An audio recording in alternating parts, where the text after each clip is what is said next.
Bismillah ar-Rahman ar-Rahim. Assalamu alaikum viewers. In this lesson, I'm going to teach you how to use let's in your sentences. Let's का मतलब है let us. We use let's to make a suggestion. हम तजवीज़ करने के लिए let's इस्तेमाल करते हैं. आए जुमले बनाते हैं. Let's play. आओ खेलते हैं. Let's eat. आओ खाते हैं. Let's swim. आओ तैरते हैं. Let's go. आओ जाते हैं. Let's go home. आओ घर जाते हैं. Let's go to the park. आओ पार्क जाते हैं. Let's try. आओ कोशिश करते हैं. Let's watch TV. आओ टीवी देखते हैं. Let's study. आओ मुताला करते हैं. Let's learn English. आओ अंग्रेजी सीखते हैं. Let's have a party. आओ पार्टी करते हैं. ये वही जुमले हैं जो मैंने अभी आपको सिखाए हैं. अब let us go. Let us go. यहाँ पर let का मतलब है इजाजत देना, करने देना, छोड़ना. तीसरा इस्तेमाल है किराए पर देना. Let us go. हमें जाने दो. us we का ऑब्जेक्ट प्रोनाउन है. Let me go.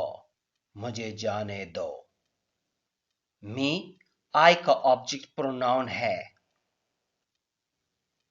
Let him work. उसे काम करने दो. him he का ऑब्जेक्ट प्रोनाउन है. Let her play. उसे खेलने दो. her she का ऑब्जेक्ट प्रोनाउन है. Let them study. उन्हें मुताला करने दो. them they का ऑब्जेक्ट प्रोनाउन है. यही जुमले मैंने आपको अभी सिखाए हैं. आप इसी तरह मजीद और जुमले बना सकते हैं इस स्ट्रक्चर को इस्तेमाल करते हुए. let का मतलब है इजाजत देना, करने देना, छोड़ना. और तीसरा इस्तेमाल है किराए पर देना. Let go of my hand. मेरा हाथ छोड़ दो. Let me alone. इसका मतलब है leave me alone. मुझे अकेला छोड़ दो. Let me know. इसका मतलब है inform me. मुझे आगाह कर देना. Let me have. Let me have का मतलब है give me. मुझे दे दें. Let me have your address. मुझे अपना पता बता दें. Let me have your phone number. मुझे अपना फोन नंबर दें. This house is to let.